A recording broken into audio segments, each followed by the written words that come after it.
نطبق الآن الصلاة كما تعلمنا طريقة المعروف. فيها ركوع؟ لا. فيها سجود؟ لا. فيها فقط تكبيرات؟ 4. في البداية التكبيرة الأولى بعدها الفاتحة.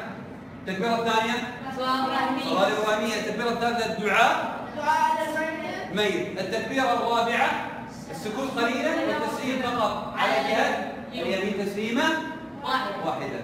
شوف كيف طريقة الصلاة كيف نختم. تفضل. الله أكبر.